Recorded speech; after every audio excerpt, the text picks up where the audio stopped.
असतो मा सद्गमय तमसो मा ज्योतिर्गमय. గాయాలు అయితే కాలినప్పుడు అయ్యే గాయాల గురించి ఇప్పుడు చూద్దాము.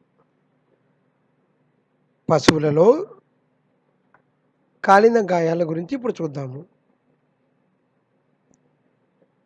కొన్ని సందర్భాలలో పశువులు కొట్టాలలో ఉన్నప్పుడు అగ్ని ప్రమాదాలు జరిగే అవకాశం ఉంటుంది. కొన్నిసార్లు పశువులు కొట్టాలలో ఉన్నప్పుడు అగ్ని ప్రమాదాలు జరిగే అవకాశం ఉంటుంది. అటువంటప్పుడు కాలిన గాయాలకు చల్లని నీటితో కడగాలి. అదే విధముగా కాలిన గాయాలపై ఈగలు, దుమ్ము, ధూళి చేరకుండా జాగ్రత్తలు తీసుకోవాలి. బర్నాలను వాడాలి. గాయాల చుట్టూ వెంట్రుకలు తీసివేయాలి. అదే విధముగా గాయాలకు ఇన్ఫెక్షన్ సోకకుండా బోరిక్ యాసిడ్ పొడి చల్లాలి. గాయాలకు ఇన్ఫెక్షన్ కాకుండా బోరిక్ యాసిడ్ పొడి చల్లాలి. పశువులకు కాలిన గాయాలతో ఈ రకంగా ఉంటుందని సృజనాత్మక చిత్రం ద్వారా వివరించడమైనది. ఈ గాయాలను ఈగలు, దుమ్ము, ధూళి చేరకుండా జాగ్రత్తలు తీసుకుని బర్నాలు వాడుతూ బోరిక్ యాసిడ్ పొడిని జల్లవలసి ఉంటుంది. ఈ రకంగా జాగ్రత్తలు తీసుకోవాలి. తరువాత ప్రథమ చికిత్స, ఇది చాలా ఇంపార్టెంట్. ప్రథమ చికిత్స చేయాలి. గాయాలపై కట్టుగుడ్డ నుంచి గాయంపై వచ్చు ద్రవాలను పీల్చేలా చేయాలి. మనం ఏమైతే గుడ్డను కడుతున్నామో గాయం నుంచి వచ్చే ద్రవాలను ఈ గుడ్డ పీల్చుకునే లక్షణం కలిగినదై ఉండాలి. గాయాలపై బ్యాండేడ్ వేయాలి. గాయాలకు బ్యాండేడ్ వేయవలసి వస్తుంది. చివరగా అతుక్కునే పట్టీలను వాడాలి. ఎందుకనంటే గాయంపై వచ్చు ద్రవాలను అది పీల్చుతూ ఉండాలి. ఈ రకంగా వైద్యాధికారి వచ్చు లోపల ప్రథమ చికిత్సను చాలా త్వరగా చేయవలసి ఉంటుంది. తరువాత పురుగు పట్టిన పుండు. ఒక పశువునకు పుండుకు పురుగు పడితే ఆ గాయాలపై ఈగలు వాలి గుడ్లు పెడతాయి. ఈ గుడ్లు పగిలి లార్వాగా మారి గాయాలపై ఉన్న కణజాలాన్ని తింటూ గాయాన్ని చాలా పెద్దదిగా చేస్తాయి. అలాగే గాయాలపై ఉన్న మ్యాగట్స్ను ఫోర్సిప్స్తో తీసివేయాల్సి వస్తుంది. చేతితో కాకుండా ఈ మ్యాగట్స్ను ఫోర్సిప్స్ ద్వారా తీయాలి. టర్పంటైన్ ఆయిల్, చిత్రంలో గమనిస్తే టర్పంటైన్ ఆయిల్ను చూపించాము. టర్పంటైన్ ఆయిల్లో ముంచిన గాజుగుడ్డను గాయం లోపల ఉంచాలి. టర్పంటైన్ ఆయిల్లో ముంచిన గాజుగుడ్డను గాయం లోపల ఉంచవలసి వస్తుంది. మ్యాగట్స్ చనిపోయిన తర్వాత వాటిని తీసేయాలి. మ్యాగట్స్ చనిపోయిన తర్వాత ఆ గాజుగుడ్డను తీసివేయవలసి ఉంటుంది. కాడి పుండ్లు, చిత్రాన్ని జాగ్రత్తగా గమనించండి. బండ్లు, నాగలి లాగే పశువులలో సరైన జోడీ లేనప్పుడు, అనగా ఒకటి ముందుకు మరొకటి వెనుకకు, ఒకటి బలమైనది మరొకటి బలహీనమైనది ఉంటే సరైన జోడీ లేదంటాము. అటువంటి సరైన జోడీ లేనప్పుడు రాపిడి వలన ఇవి వస్తాయి. శరీరానికి కలిగే రాపిడి వలన ఇవి వస్తాయి. కాడి మోపిన చోట వెంట్రుకలు రాలిపోయి శరీరం కమిలి నొప్పి ఏర్పడుతుంది. ఈ ప్రదేశంలో చల్లని నీటిని ధారగా పోయవలసి ఉంటుంది. ఆ ప్రదేశంలో చల్లని నీటిని ధారగా పోయాలి. కొబ్బరి నూనెలో హారతి కర్పూరం కలిపి దాని మీద పూస్తే చికిత్సగా మనం చెప్పవచ్చును. లేదా అయోడిన్ను పూసి కాడిని శుభ్రం చేసి వాడాలి. పశువు యొక్క గాయానికి అయోడిన్ను పూయాలి. తిరిగి మరలా కాడి కట్టినప్పుడు ఆ కాడిని చాలా పరిశుభ్రం చేసి వాడవలసి వస్తుంది. ఇది కాడి పుండ్ల గురించి. తరువాత పశువునకు కొమ్ము విరగటం గురించి తెలుసుకుందాము. పశువునకు కొమ్ము విరగటం గురించి తెలుసుకుందాము. సాధారణంగా పశువు కొమ్ము విరిగినప్పుడు సగం కొమ్ము వేలాడుతుంది. ఆ వేలాడే కొమ్మును కోసి తీసివేయాలి. రక్తం కారకుండా తెల్లని గుడ్డని తడిపి గాయంపై కొంత పటిక పొడి వేసి కట్టు కట్టవలసి ఉంటుంది. రక్తం కారకుండా తెల్లని గుడ్డని తడిపి, తెల్లని గుడ్డ ఎందువలనంటే తిరిగి మరలా రక్తం ద్రవిస్తే దానిని మనకి అంచనాకి ఇది సహాయపడుతుంది. తరువాత గాయం మీద కొంత పటిక పొడి వేసి కట్టు కట్టాలి. పశు వైద్యాధికారితో చివరగా మనం చికిత్స చేయించవలసి ఉంటుంది. ఇది కొమ్ము విరగటం గురించి. తరువాత బెణుకులు. పశువులు వాటిలో అవి కొట్లాడినా, లేదా ఎగుడు దిగుడు ప్రదేశాల్లో నడిచినా, లేదా పడిపోయినప్పుడు ఈ బెణుకులు అనేవి సంభవిస్తాయి. చిత్రంలో పశువులు 2 ఒకదానితో మరొకటి కొట్టుకొనడం మనం గమనిస్తాము. ఇది గాని లేదా పశువు నడిచే ప్రదేశము ఎత్తు పల్లాలలో ఉన్నప్పుడు గాని శరీరానికి బెణుకులు సంభవిస్తాయి. అటువంటి టైంలో బెణికిన చోట రోజుకు 2 సార్లు వేడి నీటితో కాపడం పెట్టవలసి ఉంటుంది.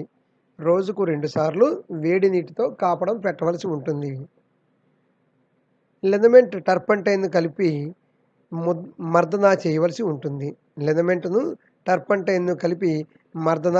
ఉంటుంది. దీనిని పశువులలో బెణుకులకు చికిత్సగా మనం చెప్తాము.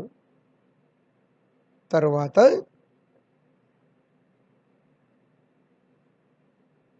కీళ్ళు తొలగుట. దీనినే డిస్లొకేషన్ అంటాము. ఈ పశువు యొక్క 3 కాళ్ళను గమనిస్తే మొదటి 2 కాళ్ళు క్రమ పద్ధతిలో ఉన్నాయి.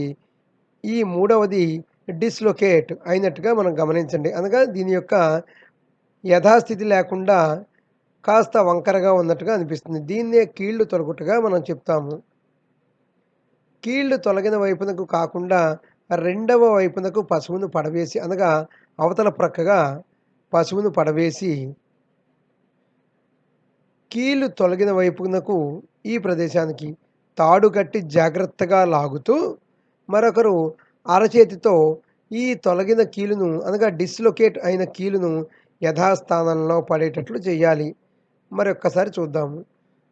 మొదటగా కీళ్ళు తొలగిన వైపు కాక రెండవ వైపునకు పశువును పడవేయవలెను. ఇటువైపు పశువును పడవేయాలి వెనుకకు. కీళ్ళు తొలగిన వైపునకు తాడు కట్టి ఈ ప్రదేశంలో తాడు కట్టి జాగ్రత్తగా లాగుతూ మరొకరు అరచేతితో తొలగిన కీలుని యథాస్థానంలో పెట్టడానికి ప్రయత్నించాలి. కీళ్ళు సర్దుకున్న తర్వాత లినమెంట్ టర్పంటైన్ను మర్దనా చేసి పశువునకు విశ్రాంతినివ్వాలి. ఇంకా నయం కాకపోతే పశు వైద్యాధికారి వారిని సంప్రదించవలసి వస్తుంది. లినమెంట్ టర్పంటైన్ పూసి మర్దనా చేసిన తర్వాత పశువునకు కాస్త విశ్రాంతినివ్వాలి. అయినా కొన్ని దినాల తర్వాత వ్యాధి నయం కాకపోతే పశు వైద్యాధికారి వారిని సంప్రదించవలసి వస్తుంది. కడుపు కుట్టు వ్యాధి గురించి చూద్దాము. కడుపు కుట్టు. పశువులు మేత బాగా తిని తగినన్ని నీరు తాగకపోతే, గింజలు ఎక్కువగా తినడం వలన జీర్ణకోశం సరిగా పనిచేయకపోయినా. 2 సందర్భాలు. పశువులు మేత బాగా తిని తగినన్ని నీరు తాగకపోయినా, అదే విధముగా గింజలు ఎక్కువగా తినడం వల్ల జీర్ణకోశం సరిగా పనిచేయకపోయినా ఈ కడుపు కుట్టు వ్యాధి వస్తుంది. పశువు నెమరు వేయదు. ఈ చిత్రాన్ని గమనిస్తే పశువు నెమరు వేయడంలో చాలా ఇబ్బంది పడటాన్ని మనం గమనించండి. పశువు మేతను నెమరు వేయడంలో చాలా ఇబ్బందులు పడుతూ ఉంటుంది. పేడను పెంటికలుగా వేస్తుంది. పశువులు మందకొడిగా ఉంటాయి. ఈ ఎడమ డొక్కలో సొట్ట పడుతుంది. అంతేకాక కడుపు నొప్పితో ఎంతో బాధపడుతుంది. దీనికి 2 లీటర్ల నీటిలో 50 గ్రాముల ఉప్పు, 5 గ్రాముల శొంఠి కలిపి తాగించాలి. నఖస్వామికగా పిలుస్తారు. 2 లీటర్ల నీటిలో 50 గ్రాముల ఉప్పును, 5 గ్రాముల శొంఠిని కలిపి తాగించవలసి వస్తుంది. రుచమాక్స్ను సోడా, ఉప్పు, బెల్లంతో కలిపి 3 నుండి 4 రోజులు వరుసగా తినిపించాలి. ఇంకా నయం కాకపోతే పశు వైద్యాధికారి వారిని సంప్రదించవలసి వస్తుంది. ఇది కడుపు కుట్టు వ్యాధి గురించి తెలుసుకున్నాము. కడుపు ఉబ్బరం. పశువులలో వచ్చే కడుపు ఉబ్బరం కలుషితమైన లేదా అపరిశుభ్రమైన ఆహారం తీసుకున్నప్పుడు ఇది సంభవిస్తుంది. ఇక్కడ గమనిస్తే పశువు ఎండుగడ్డిని దాణాగా తీసుకుంటుంది. ఇది అపరిశుభ్రంగానూ ఉంది. ఇటువంటి ఆహారం తీసుకున్నప్పుడు కడుపు ఉబ్బరం సంభవిస్తుంది. 1.50 గ్రాముల కర్పూర తైలం, 100 గ్రాముల వేరుశనగ నూనె కలిపి తాగించాలి. 1.50 గ్రాముల కర్పూర తైలం, 100 గ్రాముల వేరుశనగ నూనె తాగించాలి. కడుపు ఉబ్బరం తగ్గే వరకు పశువునకు మేత వేయకూడదు. జావ గాని, గంజి గాని తాగించాలి. తరువాత 20 గ్రాముల శొంఠి పొడి, 20 గ్రాముల వంట సోడా, 20 గ్రాముల వాము పొడి, 40 గ్రాముల సోడా, ఉప్పు, బెల్లంతో కలిపి ముద్ద చేసి తినిపించాలి. 20 గ్రాముల శొంఠి పొడి, 20 గ్రాముల వంట సోడా, 20 గ్రాముల వాము పొడి, 40 గ్రాముల సోడా, ఉప్పు, బెల్లంతో కలిపి ముద్ద చేసి తినిపించాలి. అటు పిమ్మట కడుపు ఉబ్బరం అనేది తగ్గే అవకాశం ఉంటుంది.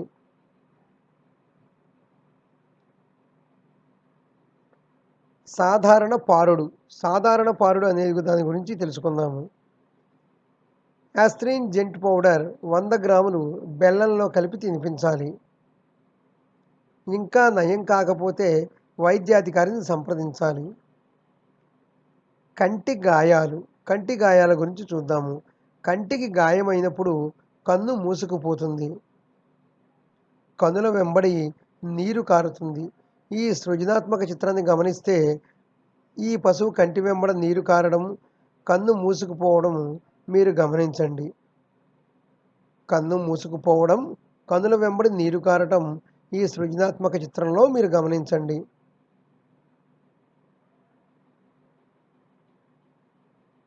ఈ వ్యాధికి చికిత్స చేయకపోతే కంటి మీద తెల్లని పొర ఏర్పడి చివరకు కంటి చూపు పోయే ప్రమాదం కూడా ఉంది. ఈ వ్యాధికి చికిత్స చేయకపోతే కంటి మీద తెల్లని పొర ఏర్పడి కంటి చూపు పోయే ప్రమాదం కూడా ఉంది. 1 నుండి 2% బోరిక్ లోషన్ను కంటిలో వేయాలి. చికిత్సా విధానంలో 1 నుండి 2% బోరిక్ లోషను కంటిలో వేయవలసి వస్తుంది. లేదా తదుపరి నయం కాకపోతే పశు వైద్యాధికారి వారిని సంప్రదించాలి.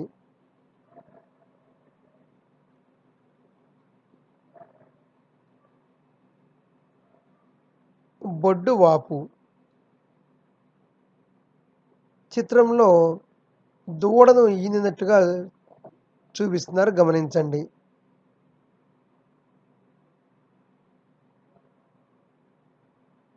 లేదా ఇది ఒక ఏనుగు పిల్లను ఈనడం మనం చూస్తున్నాము. గమనించండి జాగ్రత్తగా. దూడ ఈనిన వెంటనే బొడ్డు తెగిన తర్వాత కానీ అపరిశుభ్రమైన చాకుతో కానీ బొడ్డును కోస్తే బొడ్డు వాపు వస్తుంది. అపరిశుభ్రమైన చాకుతో బొడ్డును కోసినప్పుడు బొడ్డు వాపు వ్యాధి వస్తుంది. దాని వలన బొడ్డు దగ్గర బాగా వాచి చీము కారుతుంది. అయోడెక్స్ ఆయింట్మెంట్ రాసిన తర్వాత బొడ్డు ప్రాంతము మెత్తగా అవడం మనం చూస్తాము. పుండు పగిలిన తర్వాత ఆ చీమును తీసేసి పొటాషియం పర్మాంగనేట్ ద్రావకంతో కడగాలి. పుండు పగిలిన తర్వాత ఆ చీమును తీసేసి పొటాషియం పర్మాంగనేట్ ద్రావకంతో కడగాలి. తర్వాత టింక్చర్ అయోడిన్ ముంచిన బ్యాండేజ్ గుడ్డను ఆ ప్రదేశంలో ఉంచవలసి వస్తుంది. దీని ద్వారా ఈ బొడ్డు వాపునకు మనం చికిత్స చేస్తాము. ఎముకలు విరగడం. పశువులలో ఎముకలు జారడం కానీ ఎముకలు విరగడం కానీ సాధారణంగా జరుగుతూ ఉంటాయి. వైద్యుడు అందుబాటులో లేనప్పుడు పశువు కదలకుండా చేసే ప్రథమ చికిత్స చేయవలసి ఉంటుంది. విరిగిన భాగంలో పలుచని బద్దలు అమర్చి గుడ్డతో కట్టి విరిగిన భాగంను కదలకుండా ఉంచవలసి వస్తుంది. ఈ సృజనాత్మక చిత్రాన్ని గమనిస్తే డిస్లొకేషన్ లేదా ఎముకలు విరగడము అనేది మీరు చూస్తారు.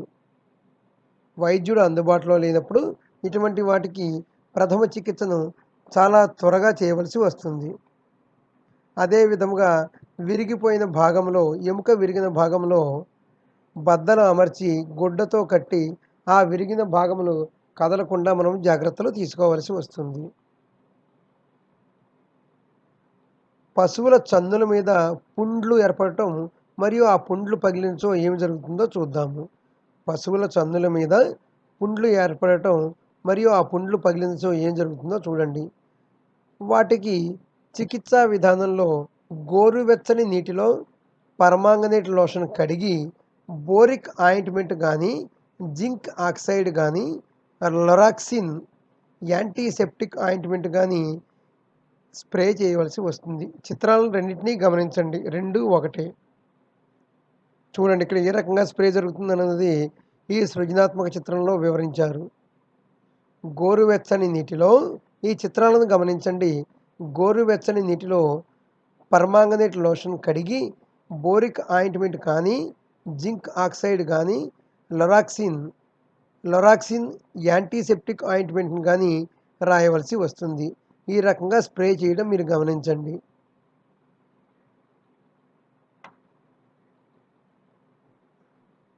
పశువులలో మాయ పడకపోవడం గురించి చూద్దాము. పశువులు ఈనిన తర్వాత మాయను వేస్తాయి.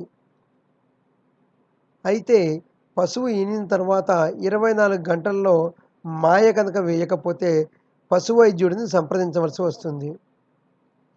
రిప్లాంటా మందును 30 గ్రాముల బెల్లంతో కలిపి తినిపిస్తే మాయ తొందరగా బయటకు వస్తుంది. రిప్లాంటా మందును 30 గ్రాముల బెల్లంతో కలిపి తినిపిస్తే మాయ తొందరగా బయటకు వస్తుంది. ఈ చిత్రంలో పశువు యొక్క మాయ పడకుండా వేలాడటం గమనించండి.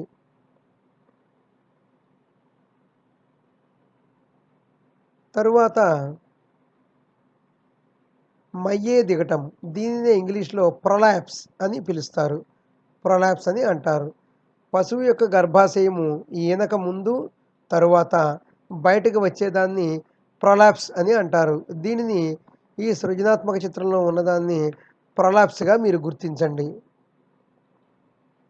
ఇవి 2 రకములుగా చెప్పుతారు. ఒకటి వాజినల్ ప్రొలాప్స్ లేదా యోని ప్రొలాప్స్గా చెప్తారు. ఇది యోని భాగం నుండి బయటకు వస్తుంది. ప్రొలాప్స్ వ్యాధి గురించి చూడండి జాగ్రత్తగా.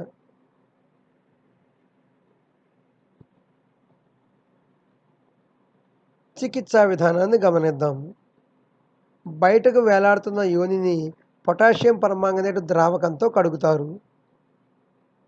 లిక్విడ్ పారాఫిన్ చేతికి రాసుకుని యోని మీద నార్మల్ సెలైన్ పోసి నెమ్మదిగా లోపలికి నెట్టాలి.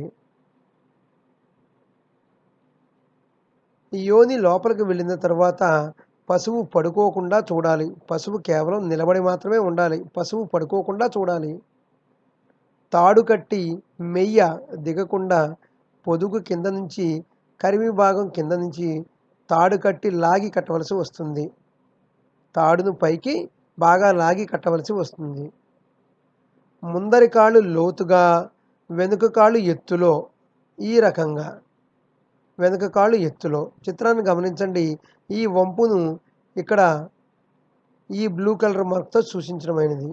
ముందరి కాళ్ళు లోతుగా, వెనుక కాళ్ళు ఎత్తులో ఉండేటట్లుగా చూడాలి. లవణ మిశ్రమాన్ని రోజుకు 30 గ్రాములు తినిపించినట్లయితే మాయ దిగడం నివారించవచ్చు. దీని చికిత్సలో మరొక పాత్ర లవణ మిశ్రమాన్ని రోజుకు 30 గ్రాములు తినిపించినట్లయితే మాయను దిగడం నివారిస్తుంది. చివరగా పశు వైద్యులని సంప్రదించి కాల్షియం ఇంజెక్షన్ ఇప్పించాలి. పశువులకు కాల్షియం ఇంజెక్షన్ ఇప్పించవలసి వస్తుంది. ఇది చికిత్సా విధానము.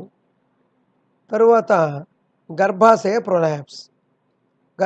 ప్రొలాప్స్ అనగా గర్భాశయము బయటికి రావడం కొన్ని సందర్భాల్లో జరుగుతుంది. చిత్రాన్ని గమనిస్తే గర్భాశయ ప్రొలాప్స్‌కు ఇది ఒక సృజనాత్మక చిత్రము. గర్భాశయము బయటికి రావడం జరుగుతుంది. గర్భాశయము చాలా సున్నితమైనది కాబట్టి దానికి ధూళి, మట్టి అంటకుండా చూసి ఆ భాగము ఆరిపోకుండా చేసి పగుళ్ళు ఏర్పడకుండా తగు జాగ్రత్తలు తీసుకోవాలి.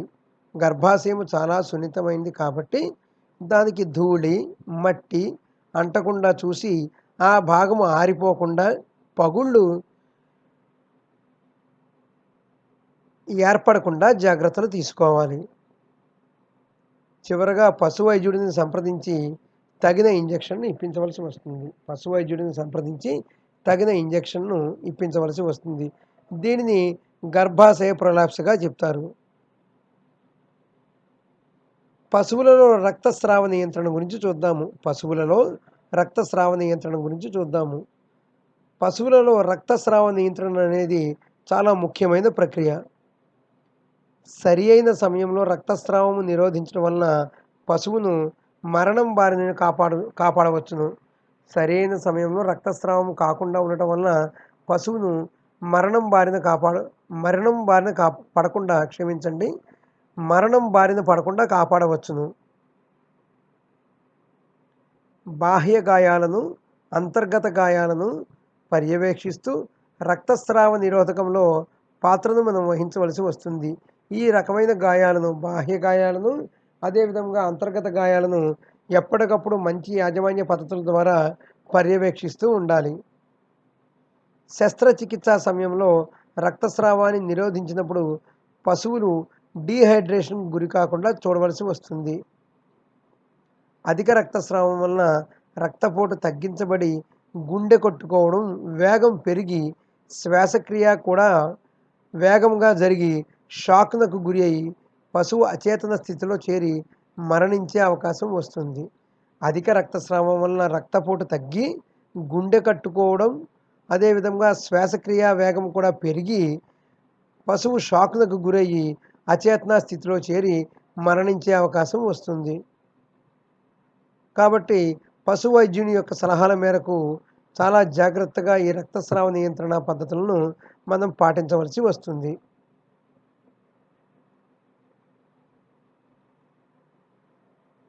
అవేంటో ఇప్పుడు చూద్దాము. రక్తస్రావ నిరోధక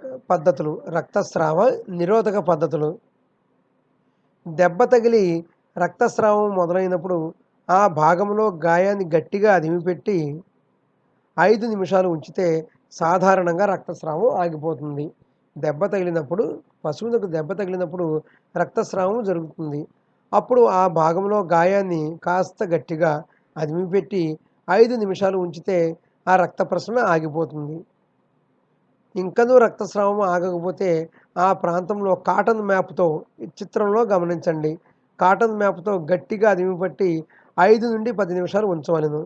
కాటన్ మ్యాప్‌తో అదిమిపెట్టి 5 నుండి 10 నిమిషాలు ఉంచాలి. గాయాన్ని వేడి నీటితో కడగాల్సి వస్తుంది. ఐసు ముక్కలు గానీ, చల్లని నీటిని గానీ ఉంచితే రక్తస్రావాన్ని నియంత్రించవచ్చును. ఐసు ముక్కలు గానీ, చల్లని నీటిని గానీ గాయమైన భాగంలో ఉంచితే రక్తస్రావాన్ని నియంత్రించవచ్చును. ఇంకనూ రక్తస్రావం ఆగకపోతే లిక్విడ్ నైట్రోజన్‌ను గాయముపై వేస్తే రక్తస్రావం ఖచ్చితంగా అరికట్టవచ్చును. ఇవి రక్తస్రావ నిరోధక పద్ధతులు. ఈ రక్తస్రావ నిరోధక పద్ధతులను అనుసరించి పశువులకు గాయమైనప్పుడు ఈ పద్ధతులను పాటించి రక్తస్రావాన్ని నిరోధించుటకు మనం ప్రయత్నించాలి. ధన్యవాదములు.